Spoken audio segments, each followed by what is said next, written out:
Hello friends, welcome back to our new video.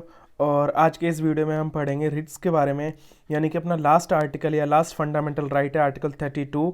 और इस video में हम बात करेंगे रिट्स के बारे में, आर्टिकल 33 भी पढ़ेंगे और 34 भी बात करेंगे। ठीक है। और इस वीडियो को शुरू करने से पहले जिन्होंने भी इस चैनल को सब्सक्राइब नहीं किया है वो सब्सक्राइब कर लीजिए, लाइक एंड शेयर कर लीजिए, क्योंकि इस वीडियो में आपको बहुत सारी चीज़ें सीखने को मिलेंगी और ऐसे ही वीडियोस हमारे चैनल पर आते रहते हैं। ठीक है। जो भी एनडीए, सीडीएस, सीए, पीएफ या आईएएस, यूपीएससी, किसी भी यूपीएससी एग्जाम की अगर प्रिपरेशन कर रहे हैं तो उनके लिए ये चैनल, यहाँ पर आपको बहुत अच्छा कंटेंट मिलेगा। चलिए आगे बढ़ते हैं। एक और बात गाइज, इस वीडियो के एंड में एक आपके लिए सरप्राइज़ है, उस सरप्राइज़ के बारे में वीडियो के एंड में बात करेंगे। तो सबसे पहले मैं बात कर रहा हूँ कि आर्टिकल 32 की। आर्टिकल 32 क्या है? देखो, अगर मैं बात करूँ, अगर बी आर अम्बेडकर से पूछा जाए, अपने जो कॉन्स्टिट्यूशन के उत्तराधिकारी थे या जिन्होंने भी इसको बनाया है, जो लीडर थे, ठीक है, इस कॉन्स्टिट्यूशन को बनाने के, अगर वो बी आर अम्बेडकर, उनसे पूछा जाए कि आर्टिकल आपको अगर सबसे बेस्ट आर्टिकल कहा जाए, ठीक है, इस कॉन्स्टिट्यूशन का फंडामेंटल राइट्स में, तो आप किस आर्टिकल को कहोगे? तो उन्होंने बात कही है कि बी आर अम्बेडकर ने खुद से कहा है कि अगर मैं सबसे बेस्ट आर्टिकल की बात करूं तो आर्टिकल 32 है। और आर्टिकल 32 क्या है? आर्टिकल 32 को उन्होंने कहा है पूरे कॉन्स्टिट्यूशन का, ठीक है, पूरे फंडामेंटल राइट का heart and soul of the Indian constitution, यानी कि दिल और उनकी आत्मा। ठीक है, मतलब पूरा दिल, एकदम हार्ट कहा है पूरे कॉन्स्टिट्यूशन की बुक में, पूरे फंडामेंटल राइट्स में इन्होंने आर्टिकल 32 को heart and soul of Indian constitution कहा है। ठीक है। अब ये क्यों कहा है, इसके पीछे मैं आपको बताता हूँ। सबसे पहले मैं आपको बता दूं कि आर्टिकल 13 में हमने पढ़ा था कॉन्सेप्ट ऑफ जुडिशियल रिव्यू, ठीक है, जो कि सुप्रीम कोर्ट के रिगार्डिंग था। और आर्टिकल 32 में हम बात कर रहे हैं रिट्स की, यानी कि प्रादेश, इसमें भी सुप्रीम कोर्ट।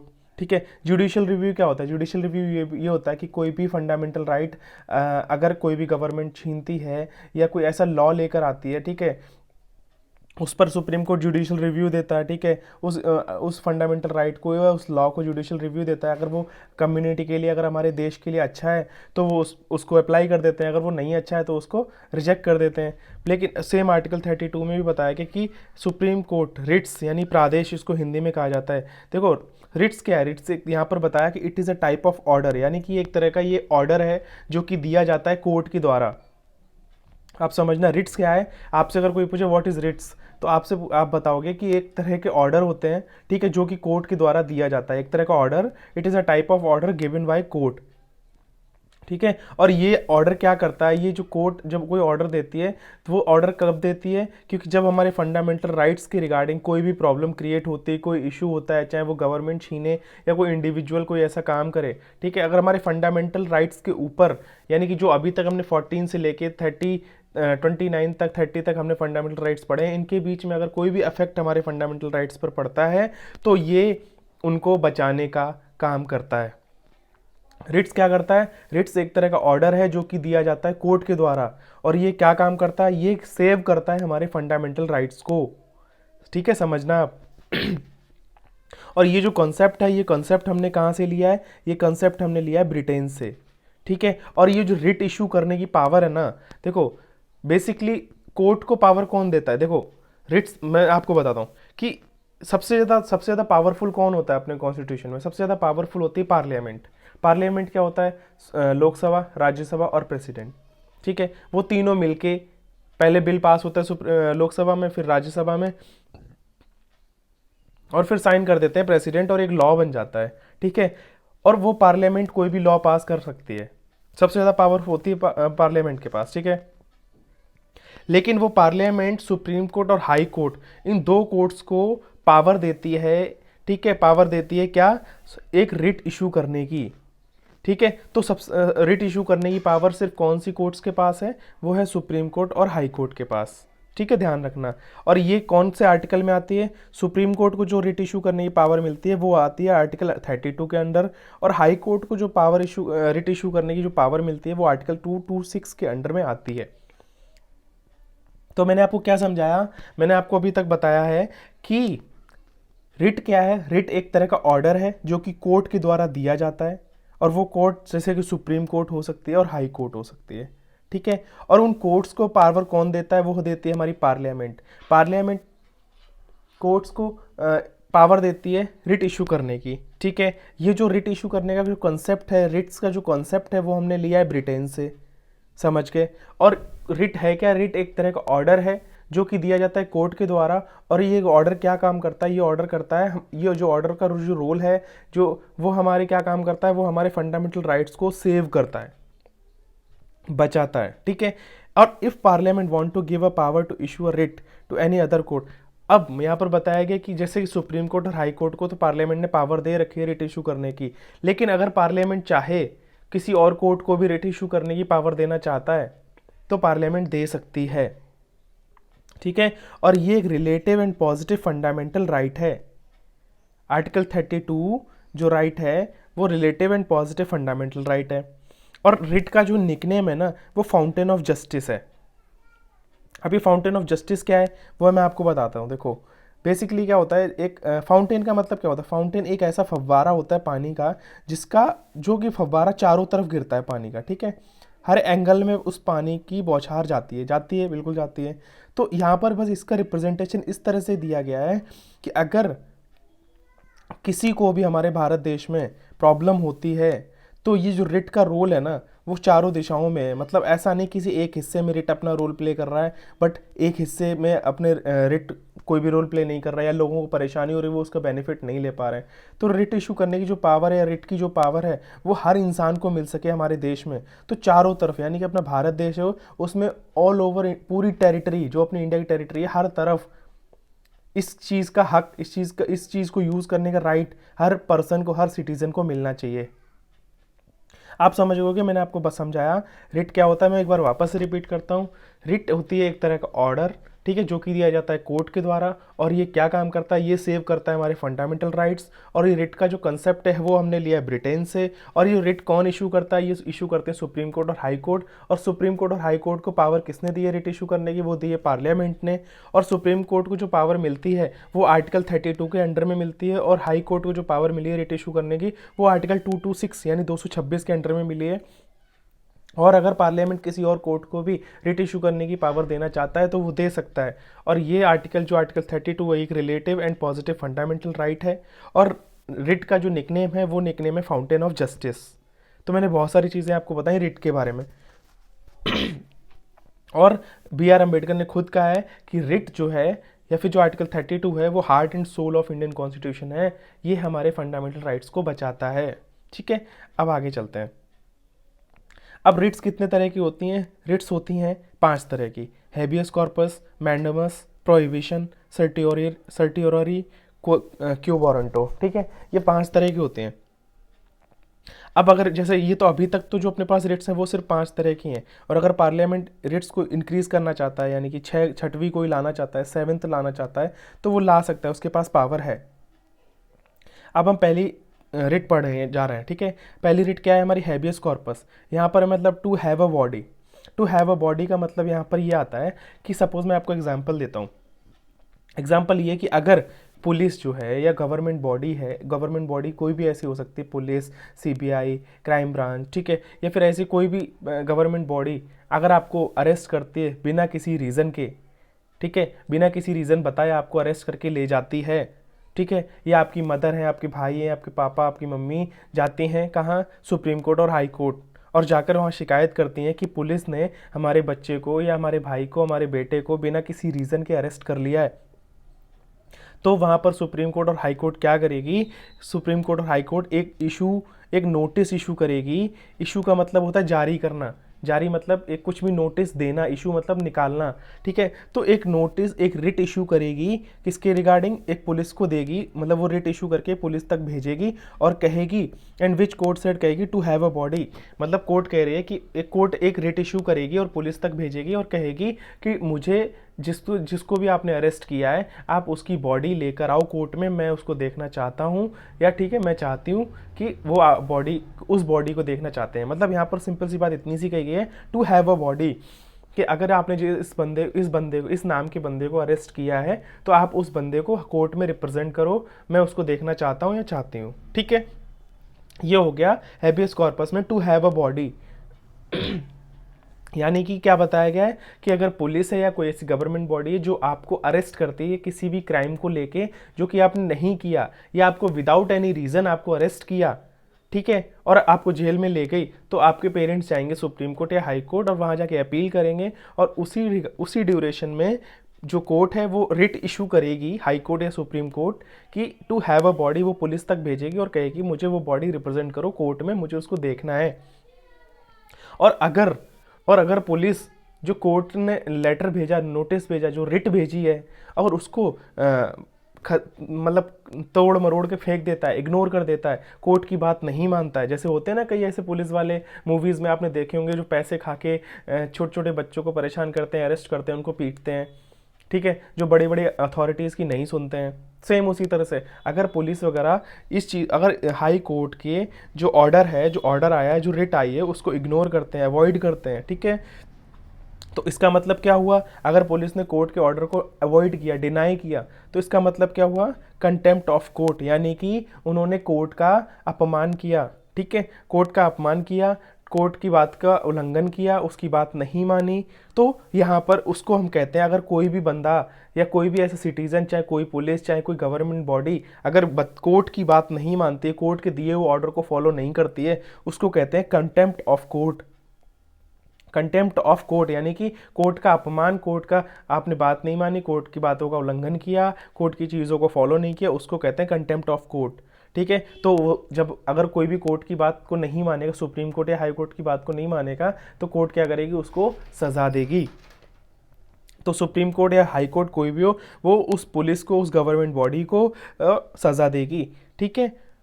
और ये जो हैबियस कॉर्पस है, government body and private body both habeas corpus, यानी कि गवर्नमेंट बॉडी हो चाहे प्राइवेट बॉडी हो, प्राइवेट बॉडी का मतलब कोई कंपनी हो, प्राइवेट कंपनी हो, कोई ऐसा इंडिविजुअल बंदा हो, ठीक है, उसको सज़ा देगी। एग्जाम्पल में मैं आपको बताऊं, चाइल्डहुड लेबर। चाइल्डहुड लेबर का मतलब ये है कि अगर 14 साल तक या 14 साल से कम बच्चों से कोई भी ज़बरदस्ती काम करवाता है, ठीक है, कोई भी ज़बरदस्ती काम करवाता है, आपके यहाँ से बच्चे को उठा के ले गए और तुझे काम करना पड़ेगा, तुझे गुलाम बना लिया, तो वहाँ पर कोर्ट उस बंदे के लिए रिट इशू करेगी कि आप जिस बच्चे से काम करा रहे हैं, जिसको आपने गुलाम बनाया, आप उसको कोर्ट में रिप्रेजेंट करो, मैं उसको देखना चाहता हूँ।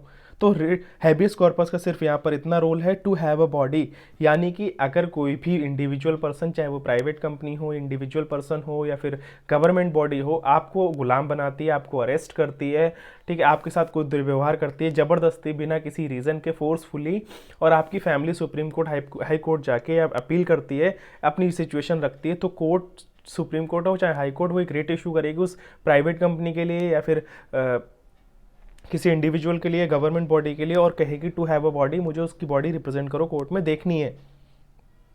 और अगर कोई बॉडी कोर्ट के ऑर्डर को नहीं मानती है, तो कोर्ट, उसका मतलब कंटेम्प्ट ऑफ कोर्ट हुआ, और फिर कोर्ट क्या करती है? उस बंदे को, उस इंडिविजुअल बॉडी को, उस गवर्नमेंट बॉडी को, उस प्राइवेट बॉडी को सज़ा देती है। तो यही था अपने हैबियस कॉर्पस में। आई होप आप समझ गए होगे। सिंपल सी बात है, टू हैव अ बॉडी, मुझे उसकी बॉडी रिप्रेजेंट करो, आप समझ गए होगे। और अगर कोई नहीं करता है तो कोर्ट उसको सज़ा देती है। अब हम बात करते हैं मैंडमस की। मैंडमस का मतलब हुआ टू कमांड। टू कमांड का मतलब ये होता है, कमांड मतलब देखो, किसी को भी उसकी ड्यूटी करने के लिए बोलना, कमांड करना, जैसे आर्मीज़ में होता है कमांड, ठीक है। तो to command a public officer to do his legal duty properly,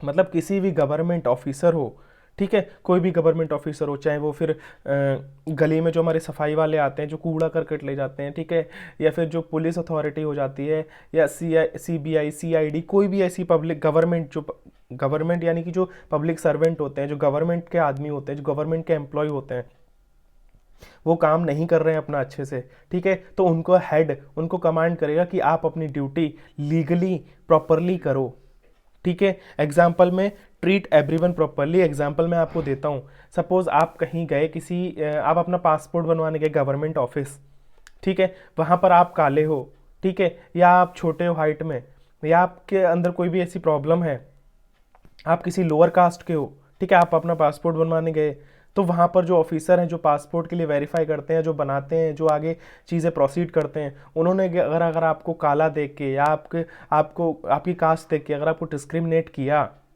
आपके साथ अच्छे से व्यवहार नहीं किया, उन्होंने अपना काम पूरा नहीं किया, आपको भगा दिया कि नहीं बनाऊंगा तेरा पासपोर्ट, तो यहाँ पर डिस्क्रिमिनेशन हुआ, किसका? रेसिज्म का, कास्टिज्म का, ठीक है। तो यानी कि उस जो ऑफिसर है, जो पासपोर्ट बनाने वाला ऑफिसर, उसने अपनी ड्यूटी लीगली प्रॉपरली अच्छे से नहीं करी, तो गवर्नमेंट क्या करेगी, जो सुप्रीम कोर्ट हाई कोर्ट है वो मैंडमस रिट इशू करेगी। और ये मैंडमस को एक तरह से आप ये कह सकते हो, ये एक वार्निंग पर्पस का नोटिस होता है, एक लेटर होता है वार्निंग, कि हम तुम्हें वार्निंग दे रहे हैं कि आप अपना काम लीगली प्रॉपरली अच्छे से करो, अपनी जो ड्यूटी है वो प्रॉपरली करो। समझ गए? तो मैंडमस का बस यहाँ पर काम ये है कि कोई भी गवर्नमेंट बॉडी आपको गलत तरीके से नहीं बोल सकती, ना आपके साथ व्यवहार जो है वो गलत नहीं कर सकती, आपका काम करेगी, आपको किसी भी आधार पर डिस्क्रिमिनेट नहीं करेगी। और अगर वो ऐसा करती है तो आप जा सकते हो सुप्रीम कोर्ट हाई कोर्ट, उसकी शिकायत कर सकते हो, और वो सुप्रीम कोर्ट हाई कोर्ट एक रिट इशू करेगी उस बंदे के लिए और उसको सज़ा मिलेगी। दूसरा एग्जांपल मैं बताऊं कि अगर आप गली में जहां रह रहे हो आप, ठीक है, आपका एक फंडामेंटल राइट है, आपका आर्टिकल 21 में कहा गया right to live life with dignity, आप एक ज़िंदगी जी सकते हो वो भी सम्मान के साथ, अच्छी ज़िंदगी।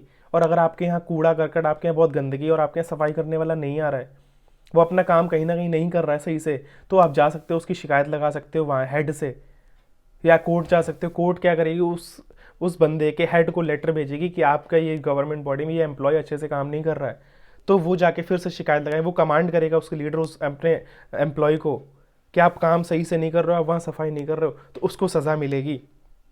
और ये मैंडमस जो है एक प्राइवेट बॉडी के लिए नहीं है, ठीक है, प्राइवेट बॉडी मतलब कोई प्राइवेट कंपनी के लिए नहीं है, चाहे वो एयरटेल, जियो या कोई ऐसी छोटी मोटी कंपनीज होती हैं उनके लिए नहीं है, मतलब प्राइवेट कंपनी के लिए नहीं है। ये वाला जो मैंडमस रेट है ये सिर्फ गवर्नमेंट बॉडीज़ के लिए है, कि कोई ऐसी गवर्नमेंट बॉडी अगर अपना काम लीगली अपनी जो ड्यूटी है लीगली और प्रॉपरली नहीं कर रहा है, तो कोर्ट जो है उसको एक वार्निंग पर्पज से लेटर भेजती है कि आप अपनी जो काम है वो अच्छे से करो, आप लोगों के साथ गलत व्यवहार नहीं करोगे, और अगर आप ऐसा करते हो तो आपको सज़ा मिलेगी।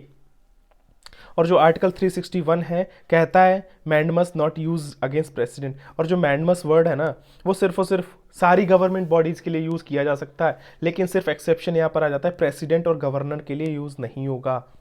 ये आर्टिकल 61 पावर देता है इनको, ठीक है, क्योंकि ये हेड ऑफ द कंट्री हैं, ये इनके पास पावर है, इनको थोड़ा अलग से दर्जा दिया गया है कि प्रेसिडेंट और गवर्नर अगर अपने लीगल काम या अपनी जो ड्यूटी है वो प्रॉपरली नहीं कर रहे हैं, इनके लिए मैंडमस इशू नहीं होगा, ये एक्सेप्शन है। बाकी इनके अलावा कोई भी गवर्नमेंट बॉडी हो उनके लिए आप मैंडमस कोर्ट इशू कर सकती है, को मैंडमस रिट इशू कर सकती है, ठीक है, याद रखना आर्टिकल 361 इनको पावर देता है। आप समझ गए होंगे मैंडमस का मतलब, टू कमांड। अब नेक्स्ट आगे चलते हैं, अब हम बात करते हैं प्रोहिबिशन की। प्रोहिबिशन मतलब टू फॉरबिड, इसका मतलब क्या हुआ कि कोर्ट रिट इशू कर सकती है किसके against, judicial and quasi judicial body के लिए। जुडिशियल का मतलब कोर्ट्स के लिए, जो लोअर कोर्ट होती हैं, डिस्ट्रिक्ट कोर्ट होती हैं, उन कोर्ट के लिए, ठीक है। क्वासी जुडिशियल का मतलब यहाँ पर यह आ जाता है कि वो कोर्ट तो हैं, मतलब उनके पास थोड़ी बहुत कोर्ट की चीज़ें होती हैं, जो पावर होती हैं वो उनके पास होती हैं, ठीक है। एग्जाम्पल मैंने आपको बताया लोअर कोर्ट, डिस्ट्रिक्ट कोर्ट, ये जुडिशियल बॉडी हो गई। ट्रिब्यूनल कोर्ट आपने सुना होगा, वो क्वासी जुडिशियल बॉडी हो गई, ठीक है। यहाँ पर बताया गया है कि ऐसी कोई भी कोर्ट, लोअर कोर्ट, ठीक है, जो कि ऐसा केस ले रही है जो कि उसकी जुरिस्डिक्शन पावर के अंडर में, ठीक है, मतलब उसकी जो पावर है जुरिस्डिक्शन की, ठीक है, उसका जो काम करने का है, जो उसकी मतलब कोई ऐसा केस होता है जो कि लोअर कोर्ट के लिए, डिस्ट्रिक्ट कोर्ट के लिए नहीं है, या वो केस उसके एरिया में नहीं आता है और वो फिर भी उस केस पर काम कर रही है, उस केस की सुनवाई कर रही है और वो करने जा रही है, मतलब शुरुआत हुई है, केस सुनवाई कर रही है, उसने अपना फैसला नहीं सुनाया। याद रखना मैं क्या डिफरेंस बता रहा हूँ प्रोहिबिशन में, कि कोई ऐसी कोर्ट यानी कि लोअर कोर्ट या डिस्ट्रिक्ट कोर्ट वो कोई ऐसे केस पर काम कर रही जो कि उसकी ज्यूरिसडिक्शन पावर के अंडर में नहीं आती, यानी कि वो उस केस पर काम नहीं कर सकती, वो उस केस की सुनवाई, उस केस पर फैसला नहीं दे सकती, और वो फिर भी उस केस पर काम कर रही है, ठीक है। तो वहाँ पर क्या होगा कि सुप्रीम कोर्ट और हाई कोर्ट एक रिट इशू करेंगी प्रोहिबिशन की, ठीक है, और कहेंगी कि आपके पास ऐसा कोई भी हक नहीं है इस केस को एक्सेस करने का, ठीक है। तो प्रोहिबिशन इशू यानी कि बट प्रोहिबिशन जो रिट है वो इशू की जाएगी till that lower court not issue any decision, मतलब कि यहाँ पर बताया गया प्रोहिबिशन में कि प्रोहिबिशन रिट तभी भेजी जा सकती है जब तक लोअर कोर्ट या डिस्ट्रिक्ट कोर्ट अपना डिसीजन नहीं सुनाती है, सिर्फ केस की सुनवाई चल रही है या केस ओपन हुआ है, तब तक के लिए वो प्रोहिबिशन भेज सकती है। लेकिन अगर कोर्ट ने अपना फैसला सुना दिया तो प्रोहिबिशन रिट नहीं भेजी जाएगी। समझ गए आप मैंने क्या समझाया, कि कोई ऐसी कोर्ट में जिसमें सिर्फ सुप्रीम कोर्ट और हाई कोर्ट को हटा के उसके अलावा जो भी कोर्ट्स होती हैं, lower court, district court, tribunal court, जितनी भी कोर्ट्स आती हैं सुप्रीम कोर्ट और हाई कोर्ट के अलावा, अगर छोटी जो भी जितनी कोर्ट्स हैं, अगर वो कोई ऐसे केस पर काम कर रही हैं जो कि उनके अंडर में नहीं आती, उनके एरिया में नहीं आती, उनकी पावर्स में नहीं आती, वो केस उस कोर्ट के लिए नहीं है, और वो कोर्ट अगर उन केसेस पर काम कर रही है, सुनवाई कर रही है, केस ओपन हुआ है, तो सुप्रीम कोर्ट, हाई कोर्ट एक रिट इशू करेंगे प्रोहिबिशन की, और वो जाएगी लोअर कोर्ट, डिस्ट्रिक्ट कोर्ट या ट्रिब्यूनल कोर्ट, कोई भी कोर्ट हो, उसके पास जाएगी और कहेगी कि आपके पास राइट नहीं है इस केस को एक्सेस करने का, आप नहीं करोगे, आप नहीं कर सकते।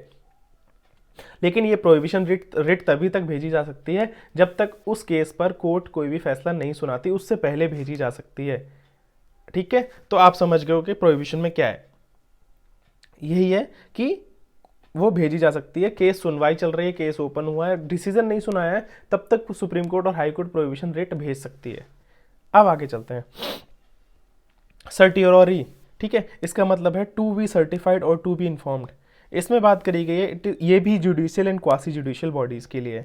अब कई बार क्या होता है, कहीं कहीं आप पढ़ोगे ना तो दोनों को सेम बता दिया जाता है, लेकिन अलग अलग है। चौथा वाला जो रिट है ना, उसमें बताया गया है ऑलमोस्ट सेम है, लेकिन आप थोड़ा सा डिफरेंस देखना, कितना डिफरेंस है, थोड़ा सा नहीं, काफ़ी मेजर डिफरेंस है। ये भी देखो, ये वाला जो रिट है ना, ये भी judicial and quasi judicial bodies के लिए, यानी कि lower court, district court, tribunal court, जितनी भी कोर्ट आती हैं सुप्रीम कोर्ट और हाई कोर्ट के अलावा, ये उन सभी कोर्ट के लिए है।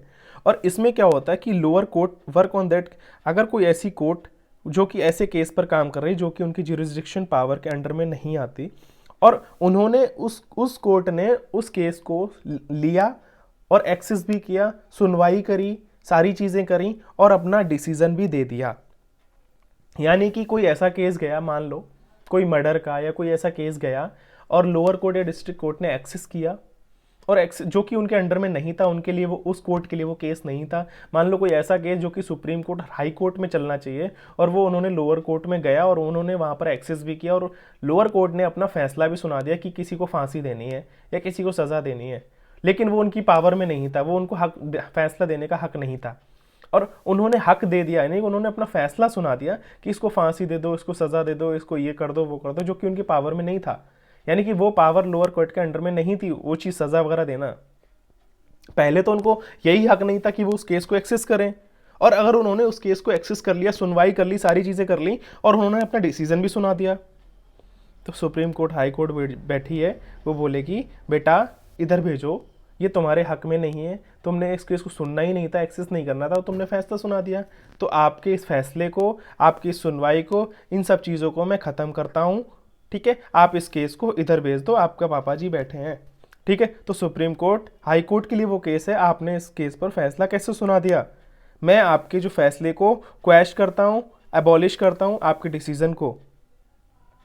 तो सर्टियोरी कब भेजी जाती है कि अगर कोई लोअर कोर्ट, डिस्ट्रिक्ट कोर्ट या ट्रिब्यूनल कोर्ट, कोई ऐसी कोर्ट जो कि ऐसे केस को एक्सेस कर रही है जो कि उसकी जुडिशियल पावर में नहीं आती है, और अगर वो एक्सेस करने के बाद उस केस पर कोई अपना फैसला सुना देती है, तो Supreme Court, High Court certiorari writ भेजेगी और कहेगी ये फैसला आपका हम स्क्वैश करते हैं, ठीक है, एबॉलिश करते हैं, आपके फैसले को नहीं माना जाएगा, आप उस केस को इधर भेज दीजिए, हम उस केस पर फाइनल डिसीजन देंगे।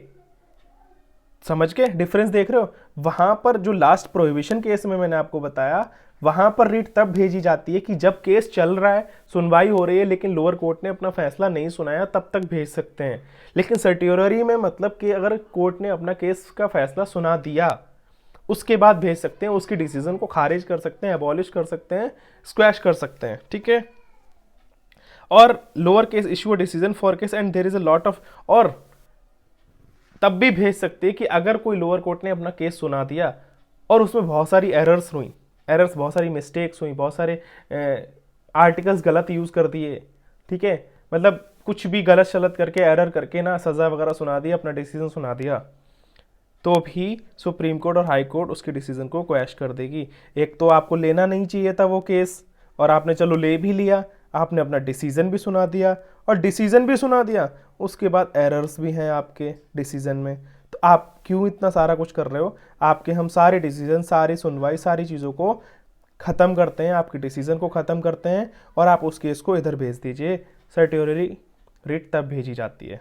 ठीक है, आप समझ गए होगे। नेक्स्ट चलते हैं अपना क्वो वारंटो। यहाँ पर ओ है गाइस, एक सही है, ठीक है।